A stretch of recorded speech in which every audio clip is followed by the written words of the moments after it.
Thank you so much, Penny, and welcome everyone. Good evening. So happy that you could join us tonight. Hopefully, I've had the chance to connect with some of you previously, or maybe some of you or your students have connected with our team. If not, we still have plenty of time to figure things out. So again, really pleased that you've decided to join us for tonight's conversation. Happy to answer questions at the end, but I want to just kind of walk you through some of the kind of foundational components of the Goldman Center and how we work to support students here at Tulane. So, as many of you already know, the Goldman Center for Student Accessibility is essentially Tulane's version of disability services. We really try to focus more on, supporting the students through making environmental changes, changing barriers that exist in the academic environment, more so than focusing on pathologizing the needs of students. But we still have a long way to go to get to, to get to a place where we don't have to be so involved in students' lives. So as the slide says, myself and my staff and our campus partners, we really seek to eliminate barriers here. We always want to advocate for inclusion for our students. And obviously, we want to ensure access for every member of our community. That extends to our faculty and staff and our visitors as well. But the focus of tonight's conversation is really going to be more on students. And with that, we certainly recognize that our students, no two students here at Tulane learn exactly the same way. And so our tagline that we work from here at the Goldman Center is "Great minds think differently." So maybe not consistent with the old adage that great minds think alike, but we really think that there are a tremendous number of great minds here at Tulane, and we want to make sure that they have every opportunity to be as engaged and as successful as their non-disabled peers. And we really actively work to make that happen. And as I mentioned, we still have a long way to go to kind of remove some of the necessary components of our day-to-day work. I jokingly tell people a lot of times that my long-term goal is to run myself out of a job. Hopefully one day get it to where students can enroll in Tulane and not need the assistance of the Goldman Center. But until that day comes, we're here. We're happy to support your students, and particularly during this transitional phase where they're coming in as new first year students. We know it's a daunting time. Transitions in general can be difficult. So hopefully tonight's information will really help kind of allay some of those concerns both for you and your student. Penny, can you go to the next slide, please?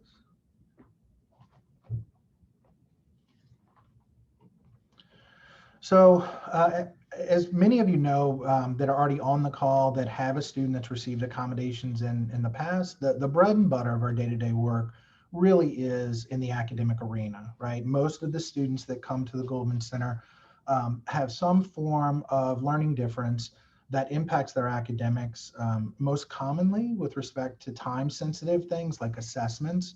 I think the most commonly requested accommodation we get is extended time. We also get a lot of requests for students that just require a different environment in order to take their test and have an opportunity to be successful. So I think most of you are probably familiar with the academic accommodations because that's all you've really had to negotiate in your child's K through 12 experience. But we also do provide support for housing and dining because those are critical elements to a residential community like we have here at Tulane. So of course, we're still more than happy to support your student with all of their academic needs. And as I mentioned, it can be extended time for testing. It could be assistance in the classroom during lectures, like note-taking support. It could be things as simple as, making sure that students have the opportunity to excuse themselves from the classroom because they may be dealing with a complex medical condition that might require them to get up and leave. So it's really, nothing is off the table. Everything that we do is always within the confines of reasonableness as it relates to the ADA. But we really take an individualized approach to supporting students and their academic needs. And we're going to talk a little bit more about what that looks like in another slide. But again, academic accommodations are really the bread and butter, but they're transitioning away. They're living and learning now here at Tulane. It's not just academics. Some of your students may be coming from boarding schools, and so they've had to implement some of these facets of their accommodations profile as well. But for many of our students that go to traditional K through 12 environments, housing accommodations, it's new. And we really want to make sure that we take a thoughtful approach to supporting student housing accommodation needs. And I would say that if that is an element of your students' needs or a suspected element of your students' needs and you have not yet thought about that, the sooner we can manage that, the more options we're going to have to place your student in an ideal setting. Students will always be accommodated. Students at Tulane are required to live on campus the first 2 years. And as long as they're required to live on campus, we're required to accommodate them. And we have a great partnership with the Department of Housing and Residence Life. And I've been here now, I'm in my 13th year, and we've never worked with a student that we weren't able to accommodate and meet their needs. So another great aspect of the services that we provide. And lastly, we obviously have some students that have certain food intolerances or food allergies. Those are different than food preferences or lifestyle choices like being vegan or vegetarian. The university can still support those needs, but in terms of dining accommodations formally managed through the Goldman Center, that's more specifically to things like celiac disease or severe nut allergies, things like that. But I think you'd be surprised. A lot of people, the default is that their student maybe will not be able to access the dining hall if they have certain food restrictions or certain dietary needs. But you'd really be amazed. We have a fantastic relationship with Sodexo, which is the external provider that manages all of our food services here on campus. And we have a great working relationship with their campus dietitian, Kelsey Rosenbaum. And we really take a thoughtful and individualized approach to every student's dietary needs to make sure that it's not just being met, but that they actually have options and choices, and they're not just limited to the same couple of food sources or food options day in, day out. So again, just to highlight the three components: academic, housing, dining. Can't really think of any other arenas that we work in right now, but nothing is ever off the table. So if your student has a need that's not addressed in one of those three arenas, please have them ask, or you can reach out to us directly. We're happy to help. Penny, you can go to the next slide, please. This is a really important part of the conversation, because we work really hard to support students, and we always want to make sure that the students that are registered with the Goldman Center have the same opportunities to be successful as their non-disabled peers. But we do want to, I do think it's really important, critically important, that I highlight for you the role legally of the Goldman Center is not to ensure your student's success. Instead, it's to ensure that your student has access. It's a really key difference, and it's one that I felt like it was worthwhile mentioning today, because I want you all to have a healthy foundation and for you to share this with your students and let them know that the expectations and their needs and the accommodations they're approved for, they can shift a little bit when they transfer from the K through 12 arena to post-secondary. And the reason that is in the United States, every citizen has the right to a high school education. So accommodations are set up in the K through 12 arena. They're in line with the IDEA, and that's the Individuals with Disabilities Education Act. And because every student in K through 12 is entitled to that education, everything about accommodations in the high school arena is geared towards student success. There's also a responsibility of the schools to identify the students that need these support systems. The two primary ways that post-secondary accommodations differ from K through 12 is that the law that governs accommodations at the post-secondary level is the ADA, not the IDEA, and that is all about access. It sounds a little harsh, and I want you to know that personally, I want your students to be successful. I want them to have everything they want. I hope all their wishes come true. But from a legal position, everything we do is centered around access. So if we're determining what a student's academic accommodations are, it's identifying what the barriers are based on their individualized needs, and then implementing appropriate accommodations to make sure they have access. We oftentimes hear from students and parents that claim, well, if I don't get this, I won't be successful. That's not necessarily true, and it's also not the standard that we work from. And that's not Tulane specific. That is a post-secondary benchmark that we adhere to. There are a lot of services within the university that are geared to add that extra level to ensure your student is successful, but they don't necessarily fall under the shop of the Goldman Center. We work very closely with those campus partners, though, and we make a lot of referrals both ways to make sure those students are getting all the support they need so that they can be successful. And just FYI, I'm a fellow parent. My daughter graduated from here in 2018. I wanted her to be successful. I want all of your children to be successful too. So please know it's nothing personal. I just want to be clear about expectations. The other really key component to it is not our obligation at the post-secondary level to identify student needs. If you have a student that you know has this need, they need to come to us if they have not yet done so.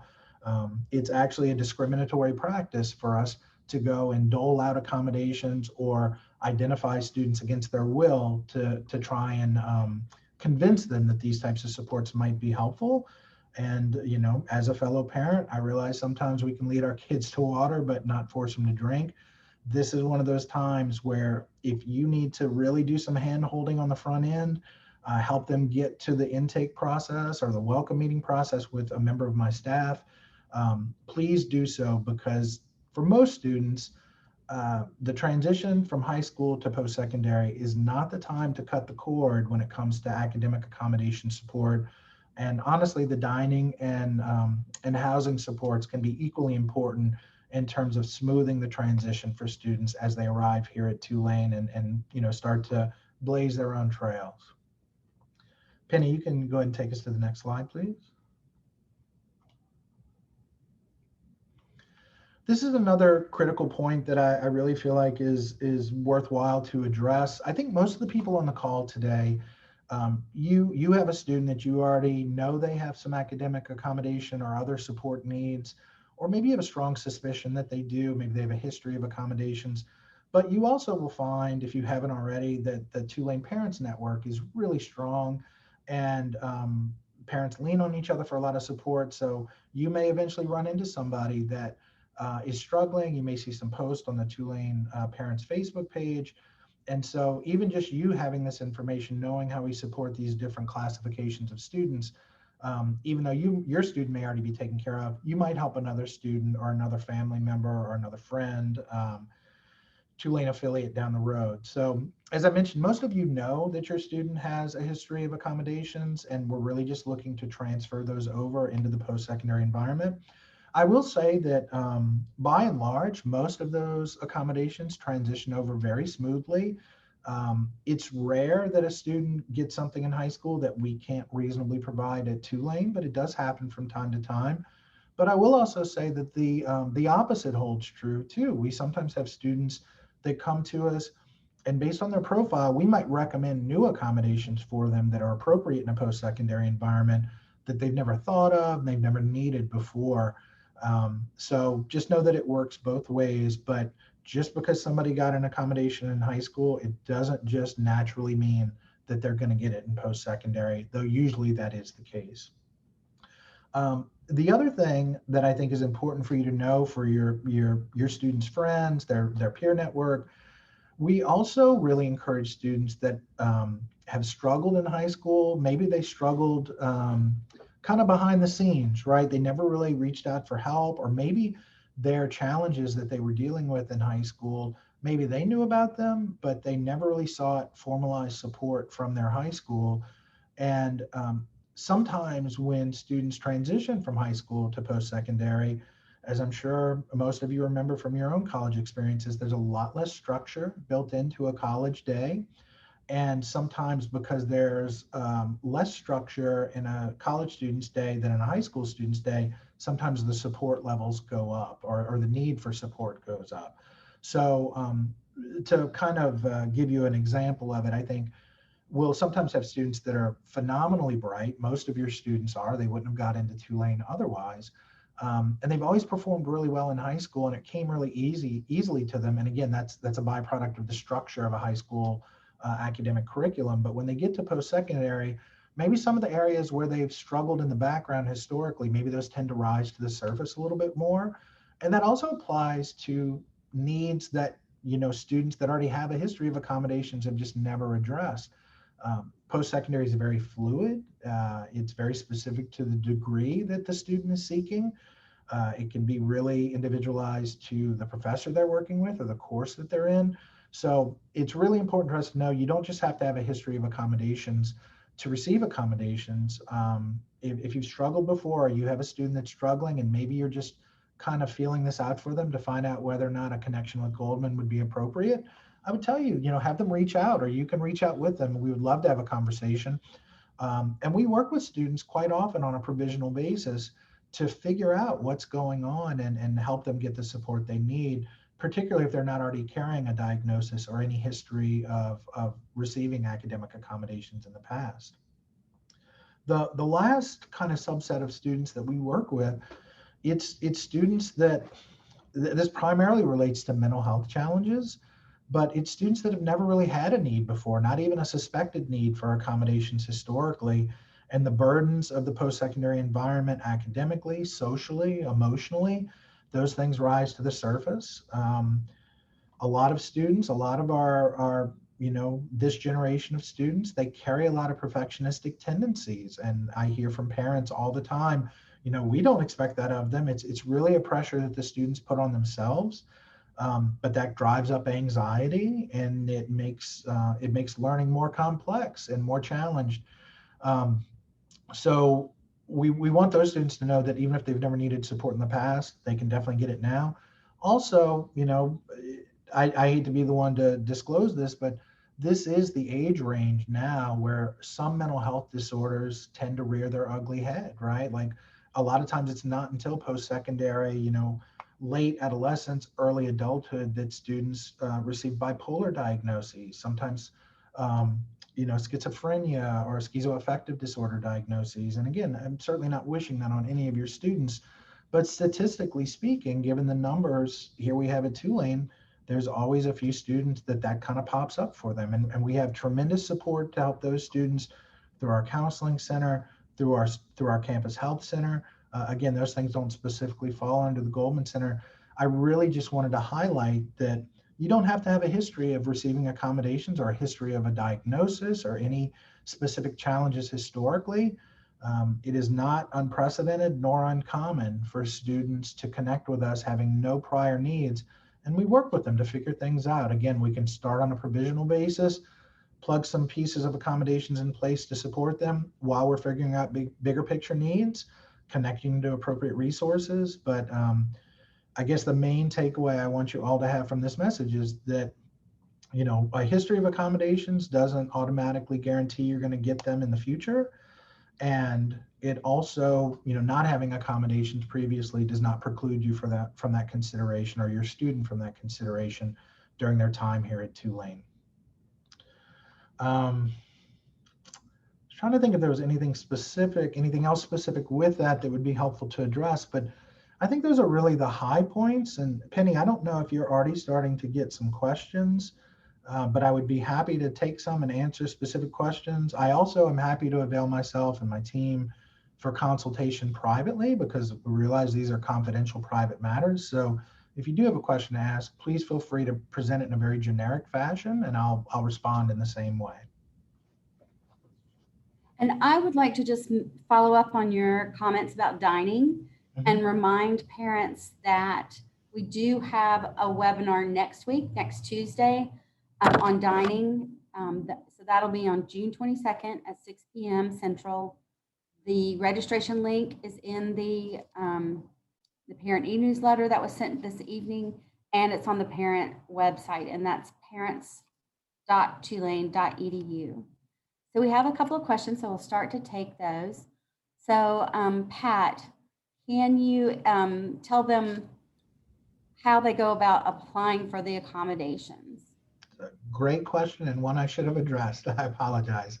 So to start the process, if you've not yet visited our website, it's right there on the screen for you. It's accessibility.tulane.edu. I also fully recognize that accessibility is not the most accessible word when it comes to spelling. So you can also do a Google search for Tulane Goldman Center. And when you get to our homepage, up at the top of the page, there is a dark green banner. And one of the options you can select, one of the tabs you can select, it just says request accommodations. And when your student clicks on that, and I would encourage you to have your student do it, right? Like if you want to do it with them, that's fine, but I would really encourage you not to do it for them. This is a really great first step for them to take some autonomy and take some ownership and learn to start advocating for themselves. But again, we realize that's a transition. We want you to be a part of that process. We just want them to take the lead. they would submit their request. When they click that button, a page will come up that says, I have a username, a Tulane username and password, or I do not. All of your students as accepted and enrolled students, they would just use their Tulane single sign-on credentials. Click I have a username and password. It's a very brief fillable online form at the very bottom of which there is an open field where students can really just in bullet points list what accommodations they're seeking. Once they submit their request, they will receive an email confirming that their request has been received. And in that email, there will be a confidential link embedded that they can use to upload their supporting documentation. Once your student has submitted their request and their supporting documentation, they will get an email from the Goldman Center to their Tulane email account, encouraging them to contact the office to set up a welcome meeting with one of our staff members. And between that time and the actual meeting, a staff member will review their file. And when we meet, we'll talk through things with you. We'll answer any questions that you have, and we'll let you know what eligibilities seem to make the most sense. We'll also make recommendations for referrals to campus partners too. If we feel like your student is dealing with a specific or nuanced situation that would be best managed in partnership with one of our campus allies and campus partners. So in a nutshell, that's it. But it's everything we do is individualized. So diagnosis alone does not equate to specific accommodations. We'll have a very thoughtful one-on-one conversation with your student. You're welcome to be a part of that conversation as long as your student agrees, and we'll figure things out. One thing I will just add too, again, I mentioned that the college experience is a very fluid experience. So whatever approvals or denials may take place in that initial meeting, that's not the end of the conversation.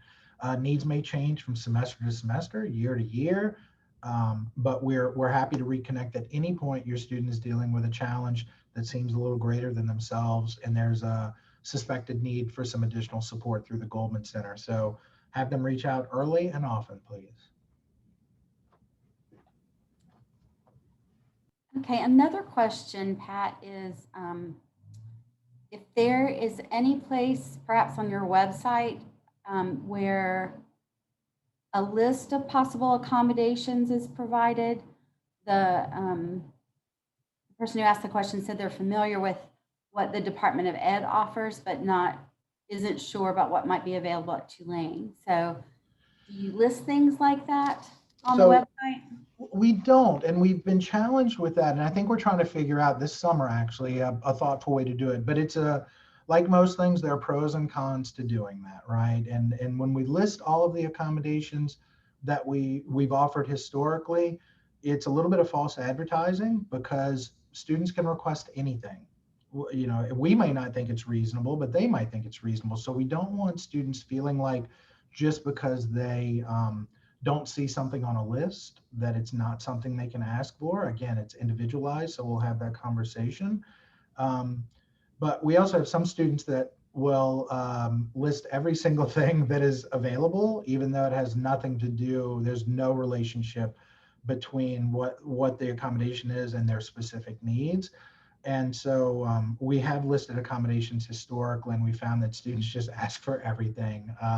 So we try to take a little bit more of an individualized a la carte approach. And what I would say is if you're concerned about whether or not we offer something and you just want to have kind of an informal conversation about whether or not your student's suspected need is something we could navigate for them, just reach out to the office. It doesn't have to be a part of the actual application or, well, not application, but the request process or the actual welcome meeting we have with the student. We can speak generally at any time. And again, we will talk through things with your student, and based on their profile, we'll make recommendations. And you know, we're very liberal in our interpretation of student needs, and also with how we issue out or make the determinations of eligibility in terms of what students are in fact eligible for. But no actual menu of items available right now. But again, reach out if there's something specific you'd like to ask about. Okay, so there are a couple of questions that are about the communication process to the professors. So could you explain how professors are notified of the approved accommodations and, you know, speak a little bit more about that part of the whole? Absolutely, and it's a great follow-up question. Good timing, Penny. So after After your student is approved for accommodations, they will receive two emails from us. The first email will simply list their eligibilities at that moment, whatever we've approved them for based on that initial conversation. The second email will actually have some video links or some web links to video tutorials embedded in the email that your student can use to follow step-by-step instructions on how to activate all of their accommodations.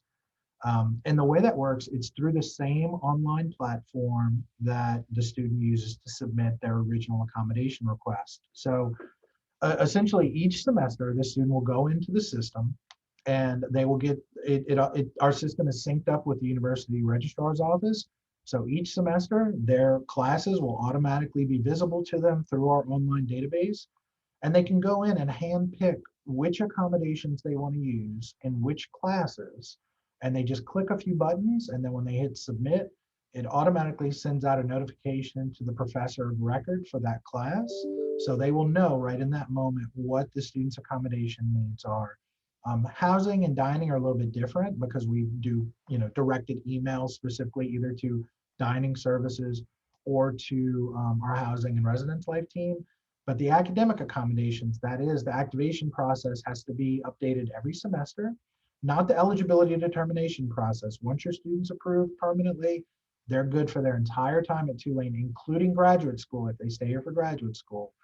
Um, but they do need to go in and select which classes they want to use accommodations for and which accommodations they want to use in those classes at the beginning of each new semester.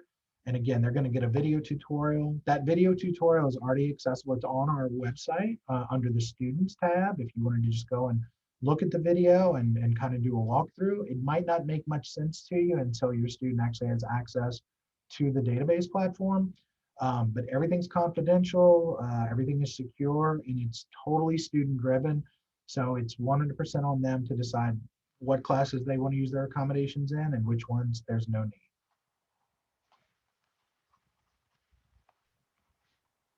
Pat, would you say that professors are generally supportive of accommodations?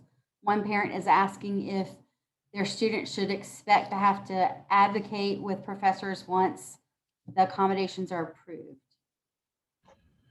So we don't live in utopia, and Tulane is certainly no exception. So there definitely will be times when your student might need to either advocate for themselves, or if they're not comfortable doing that or they need some help, we can certainly help.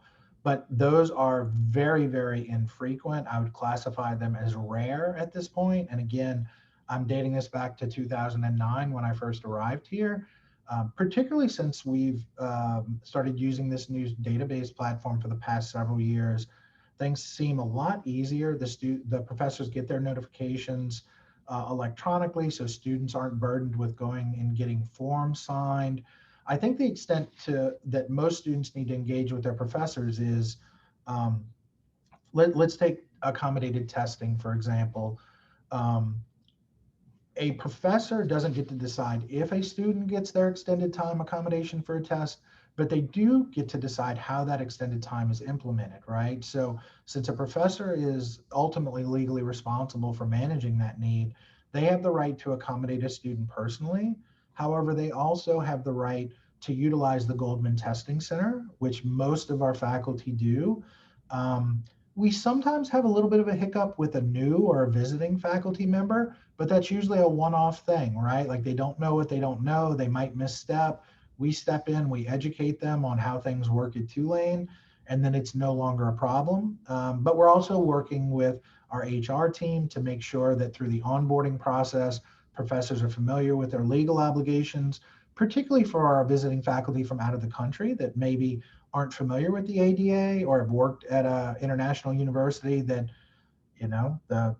schools in Brazil don't adhere to the Americans with Disabilities Act, different laws, different countries. So I would say, I don't want to mislead you and say it never happens, but it is extremely rare. And all your student needs to do if something like that happens is just reach out to us. And I will personally step in if it's a sensitive matter and address it rather than tasking a team member to do that. But I would say we built some really fantastic relationships with our faculty here, and we provide a fantastic service to them through our testing center. So most of them really like us and really appreciate what we do to make their lives easier. So hopefully that is not a problem for your student, whoever answered that question, and everyone else on the call tonight. But I'm sure it will happen to somebody, but just know that there's lots of support available to help them through that. And Pat, wouldn't you recommend that students send that notice as early as possible, because that helps the professor make those arrangements and factor that into how they're planning as the semester goes on? Absolutely. We for students that are already registered and already approved for accommodations, they really should be doing this, first week of classes, right? First week or two of classes. If there's a class that like, oh, I don't know if I'm going to stay in this one, I might drop it and pick up another one, that's fine. You don't necessarily have to do it right away, but you do need to know that accommodations, even if your student is approved for accommodations, if they have not activated their accommodations for that class for that semester, accommodations are never intended to be applied retroactively. So if your student takes a test, doesn't do well on the test, then comes back and says, oh, I totally forgot to approve or to activate my extended time accommodation, there's no do-overs. There's no legal footing there for the university, for the student, for the university or the professor. There's no obligation for us to go back and let them retake a test. So I always encourage students to activate their accommodations early. If they have any questions about whether they'll need them or not, just err on the side of caution and go ahead and activate them. Same thing with test scheduling. There is a very specific process for scheduling exams through the Goldman Center. Again, your student will get if they have testing accommodations, they'll receive a link to a video tutorial that walks them through it. And we encourage them, not all high schools do this, but in college, students receive a syllabus, and 99 times out of 100, that syllabus includes all exam dates. They can go into the system and schedule their exams the first 2 weeks of class, and then they never have problems after that. What I'll tell you, what customarily happens is when the first round of tests come around in September, our phones and our emails and everyone on my team gets flooded with requests from students that did not schedule their exam on time. And there is a 4 business day policy. And it's business days, right? We have students that try to schedule exams on a Saturday for Tuesday. We need those business days because if we're going to proctor an exam for someone, we need to make sure we have the space to accommodate them, not just a seat, but whatever other needs they might have. We need to make sure we get the test from the professor. And there's a lot that goes into that because every professor has little nuances of things they want done with their test, what materials are permitted, how much time the students get. We take care of all the accommodations issues, but we need that 4 days just to give some perspective. We need those 4 days because in non-COVID years, we proctor in excess of 12,000 exams a year through our testing center. So we stay very, very busy, and we would ask you to please encourage your students to schedule those tests early. Canceling a test or rescheduling a test is easy to do within that 4-day window. Scheduling a test like on the front end and having no prior notice of it, it's only happened a handful of times in my decade plus of experience here, but we might have to turn your student away if we don't have a seat for them. And in that instance, the professor is not required to accommodate them either. So they may be approved for extended time, they may have activated their extended time, but if their professor says, hey, if you want extended time, you're going to have to schedule through the Goldman Center. If your student doesn't do that and we don't have space to accommodate them on less than 4 days notice, legally, we're not required to do that, nor is the professor. Again, I'm just speaking legally right now. I can count on one hand how many times that's happened in the last, 13 years. So should be fine, but it makes our lives much easier if the students take care of that on the front end. So another question is, can accommodations be changed mid-year? And I'm not sure if that parent meant can things be added mid-year or,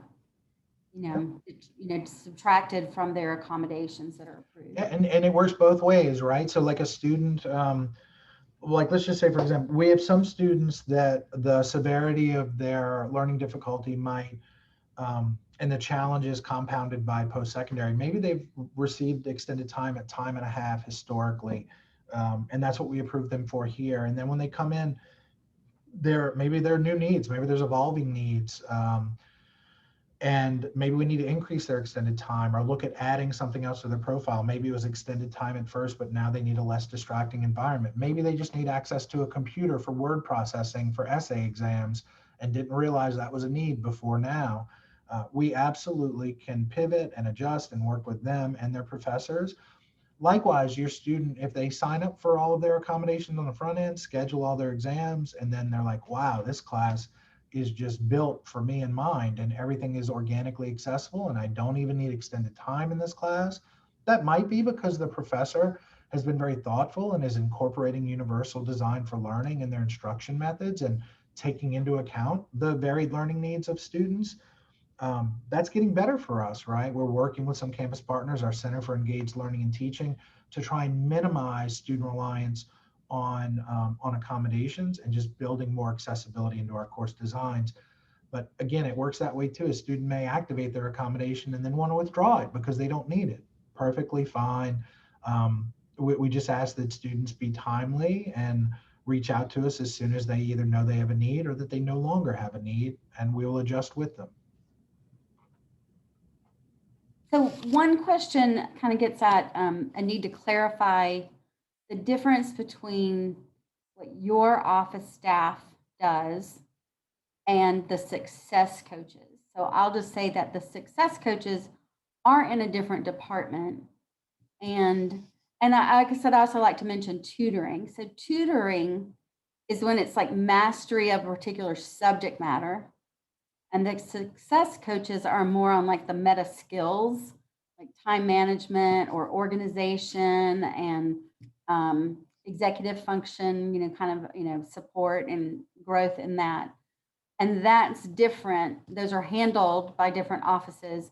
They're, they're also, so happy to work with students and provide a lot of support and education, but they're not located within your office. They're not in the Goldman Center.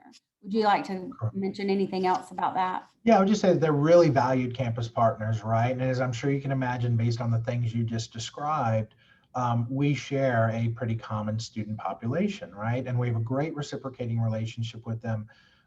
Again, when I was mentioning the welcome meeting, if we have a student that really, they disclose tons of struggles with time management, organization, planning, study skills, all those things, we will refer a student to success. I'll also let you know that it's my understanding, and Penny, you might know for sure, but I think every incoming freshman gets contacted by a success coach. Yes. That does require them to check their email, which not Right. every Tulane student does. But if you know that that is an area of weakness for your student, particularly, as I mentioned before, when they're entering an academic and a living and learning environment that has far less structure built into it, you really want to have your student try to take advantage of those services. And they will even start working with your student over the summer to help them get positioned and postured in a way that sets them up for success when they get here.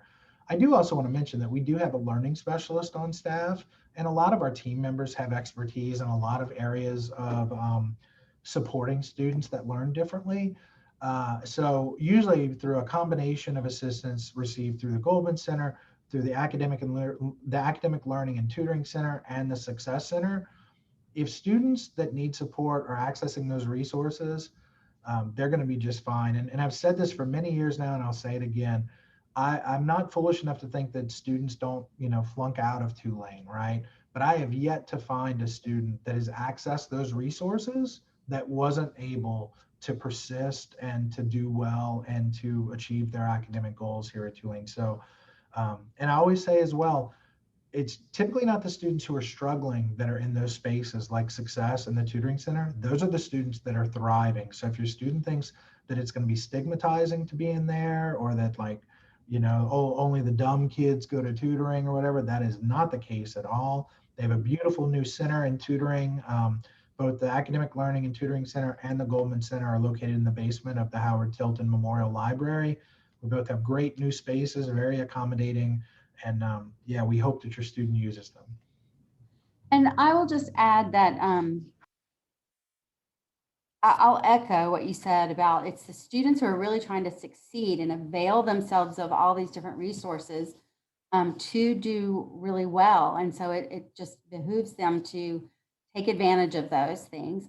And yes, the Success Center did decide maybe last year to just go ahead and assign every student one of their success coaches.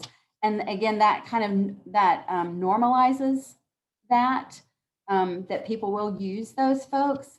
And so I do think it helps remove some of that stigma, and it just helps make it easier for students to just know they've got a go-to person for those different things.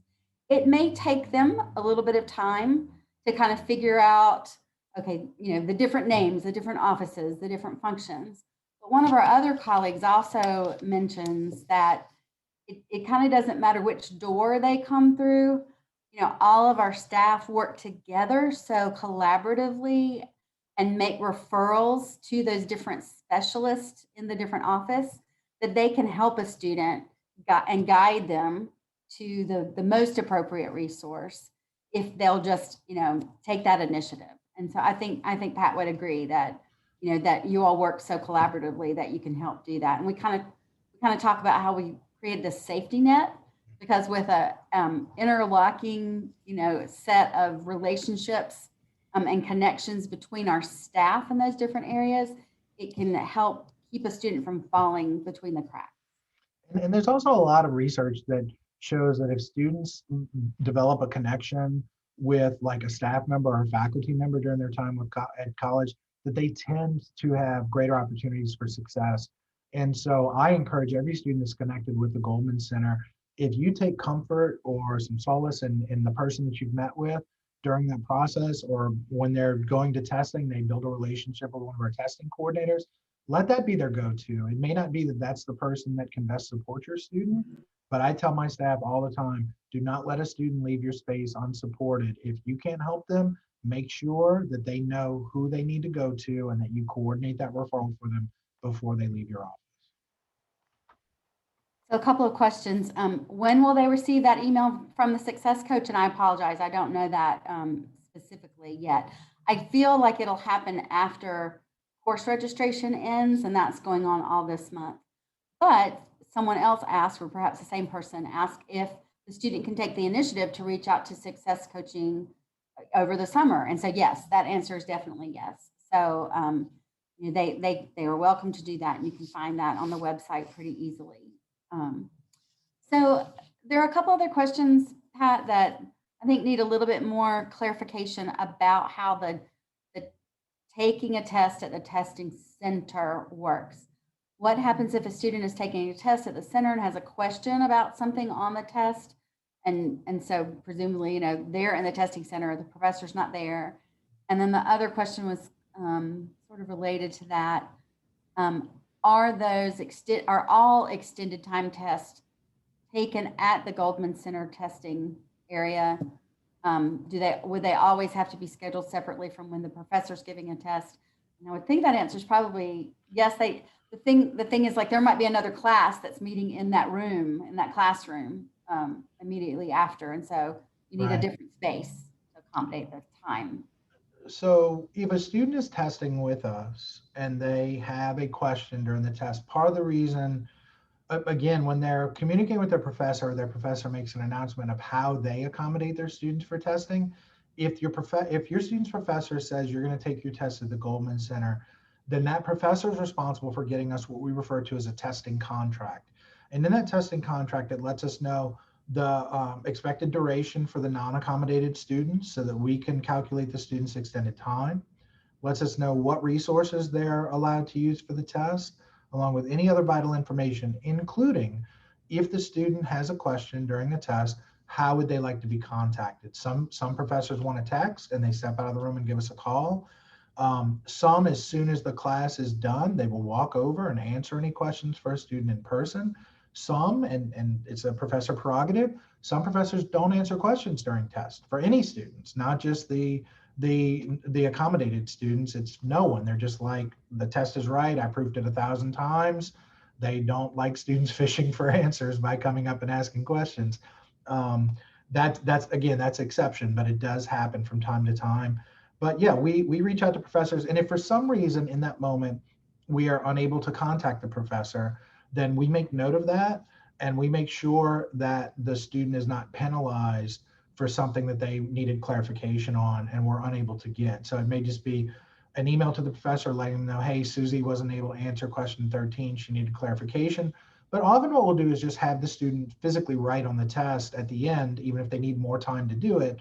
Um, I respond, this is how I interpreted the question. That's why I gave this answer. So they can kind of explain it, and then we can endorse that we reached out for clarification. We're unable to reach you.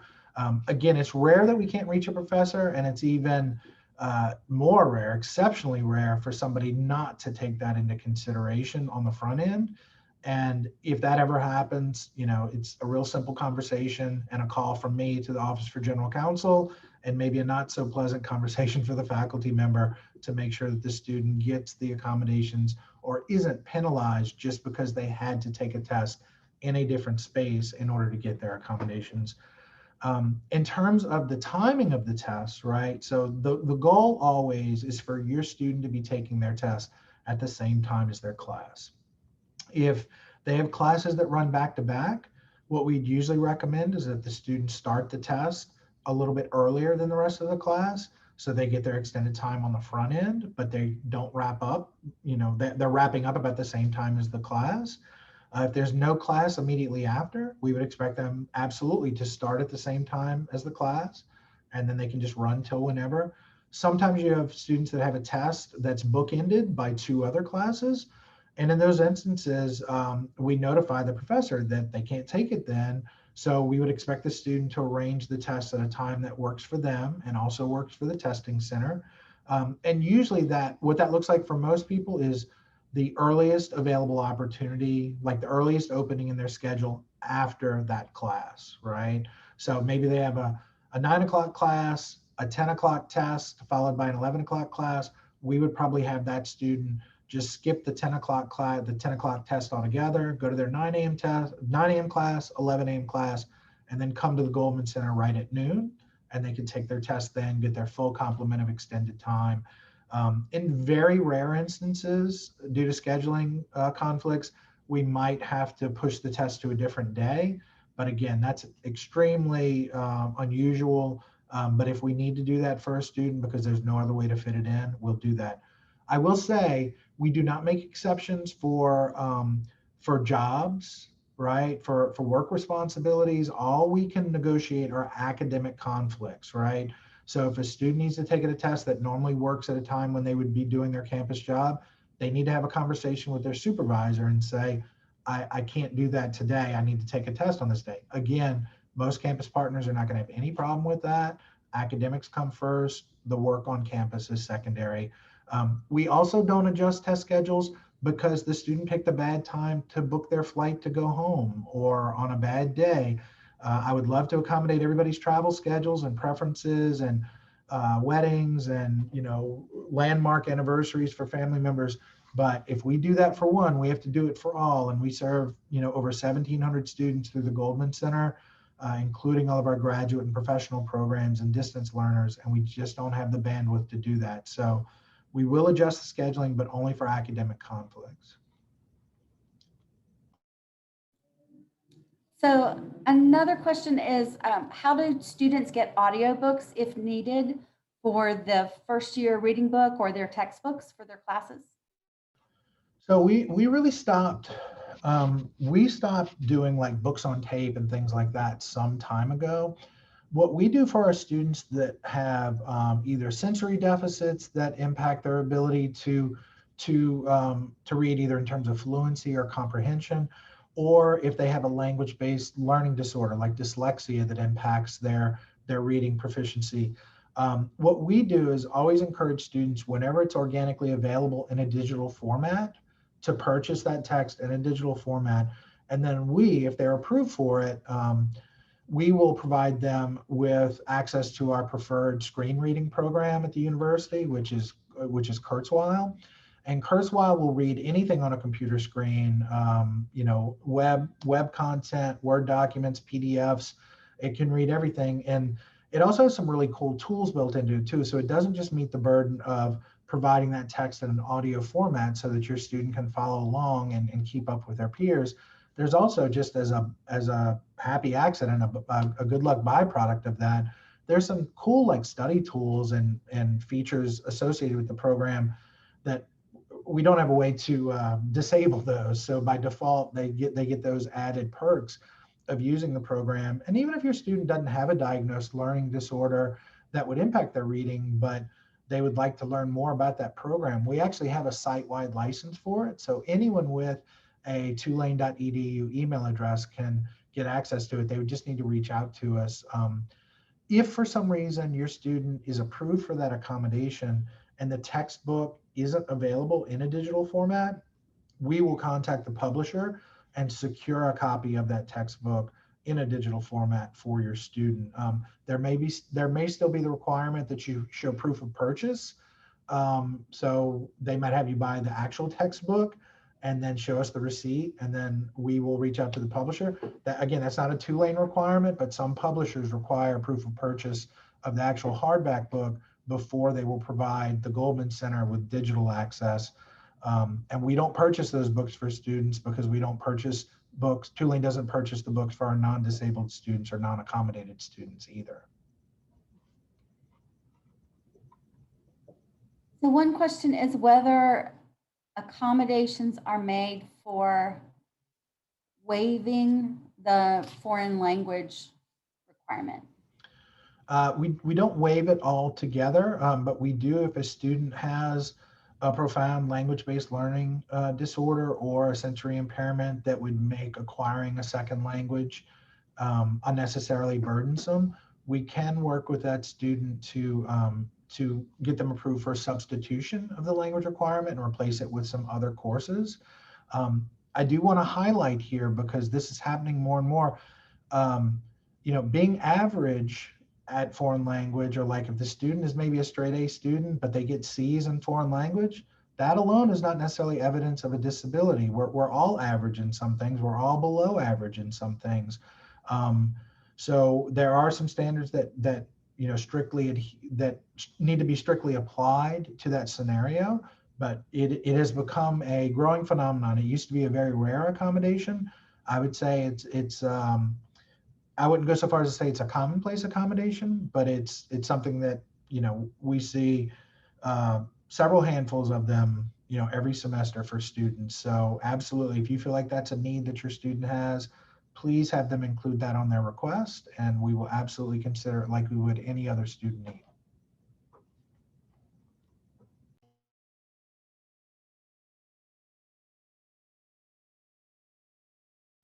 I apologize. There's some noise outside that I'm trying to avoid here, and I keep muting myself. So we're almost at the end of our time, so I'm going to do just like 2 last questions. Could you repeat the name of that reader program that you mentioned? That kind of went by quickly. And absolutely, it's called Kurzweil. It's spelled Kurzweil. And so if we need to assign that to your student, it's essentially a web-based platform. So there's no special software or anything they need to download. They just need the access credentials, which a member of my team can issue out to anybody if they need them. And then someone else asked, and I think I can answer this, and it's about success coaches, and it's whether there are certain success coaches that work with students with accommodations. And I would say that all of them work with students with accommodations. Just within their caseload, it's going to be distributed probably pretty randomly just across the first year class when they divide up the students among the different success coaches. And so they all work with students who have accommodations, and therefore they would also know how to connect with Pat and his team if they need to make some of those referrals. And I'll just add, they're all really great. And I would also just like to add one other kind of facet of that is, the university is really, really working hard to recognize the needs of our underrepresented and marginalized student populations. And with that come specific preferences that lead to equity or make students feel more comfortable. So although I agree with Penny 100%, any of the success coaches or the peer support leaders that work with them will be able to support your student. But if it's important to your student that they meet with a male or a female success coach, or a success coach of color instead of a white success coach, there are lots of options there, and they want you to express those preferences, particularly if that's going to help your student build a stronger connection and have a better opportunity to really benefit from the services that they're seeking. Okay, so I'll take one last question. Is there someone who can help students learn how to use Kurzweil or other digital supports? Or do you all have tutorials that you offer, or is it built into the platform that they get that kind of assistance to get up to speed on using it? It's interesting. I think most kids in this generation, most of your students, it's probably going to be pretty intuitive. But if they come here and that's an approved accommodation, we can absolutely work with your student to provide them with some hands-on support to teach them directly. We also have some guides that we can give them, whether they're a Mac or a PC user, because it's a little bit nuanced, the different platforms. So we can definitely work with them. I'll also say, if any of you feel like that might be a need for your student or just something that could benefit them, if you visit the Kurzweil website, you can download a 30-day free trial on any device. And I'm pretty sure, unless they've changed recently, the trial is device specific, not person specific. So like you can do a 30-day trial on a phone or a computer or whatever. But if that's something you feel like your student could benefit from, they might want to go ahead and kind of dip their toe in those waters and check it out and get familiar with it. And if it's something that they're approved for as a formal accommodation, absolutely somebody from our team will help them get acclimated. Well, Pat, thank you so much for all of this expertise that you've shared and questions that you've answered. Parents, I would just ask if you have any final comments about the webinar. You could type those in quickly before we leave, but you are also always welcome to send any feedback about the webinar, whether it's praise or constructive criticism or suggestions for how to do this in the future. You can send those comments to me at parents, plural, parents@tulane.edu, and I share that with the colleagues who helped on the webinars. So I want you to know that we value that feedback, and that some of the things that you might appreciate now were suggestions from parents a few years ago. So we're always trying to constantly refine things and help deliver information to you that will help reassure you that we have the support, we have the structures, we have the people in place to help your student be successful. So I think I'll end now, and I apologize. There's sirens going by where I am right now, so I apologize if there's any background noise you're picking up. And Penny, can I just add too? And yeah. if any of your questions weren't answered today, we still have a couple of months before your kids are going to arrive here to campus. Please reach out. I would say the easiest way is either a phone call to the office or just emailing Goldman. It doesn't have to be with me specifically. If you ask for me, I'm happy to help, but it might take a little bit longer. If it's a general question that one of my staff members can answer, if you email it, either Joellen, our administrative assistant, can answer it for you, or she'll distribute it to somebody from our team to get back to you timely. So anything that wasn't addressed tonight, or if you weren't comfortable asking it tonight, please reach out. We're here for you, happy to help, and want to make this a great experience for you and your students. So I'll linger for a second on this last slide, so that if you want to take down that information of the email address or phone number, you can do that. And I'll just thank you again, parents, for joining us this evening. We did want to present this particular topic kind of early in the summer to allow you to kind of absorb that information and partner with your student to get all their ducks in a row and request those accommodations and research the different options. Oh, Pat, there was one question I don't think I posed. Sure. What's the once they submit their information, and you may have said this and it went by me, okay. What's the kind of typical turnaround time that they, how much time that should they allow, for the outreach from your staff? That depends on how regularly they're checking their email, because typically once we have both the request and the supporting documentation, your students should get an email within 1 to 2 business days. And then it's just a matter of how quickly they call in to schedule and how quickly somebody's available. Right now, we're readily available. And so from the time the request is submitted and we have everything we need, if they check their email and respond, we can probably turn it around in as little as 48 or 72 hours. At peak times of year, beginning of the semester, when everybody's scrambling, it might take a week or so, right? It might take a little bit longer, but again, it's a pretty quick process. We've really refined it and got it down to a science. And so if they're on top of their stuff, we are too, and we'll get them taken care of very quickly. And parents, I'll just mention that we are expecting a tropical storm this weekend, and we might have to focus on kind of preparation for that tomorrow. Please, if you will, be generous in waiting for me to get the video of this up next week. So it might be midweek before that's there. But since you've all been here in person, you might not need to see the recording again, but I'll just ask you to be patient with that. And then if you are interested in some of the other topics, please register for those. Just go to parents.tulane.edu, look on the communications tab, and you'll find webinars. So everybody enjoy the rest of your evening, and thank you so much for being with us tonight. Thank you. Bye, Pat. Bye-bye.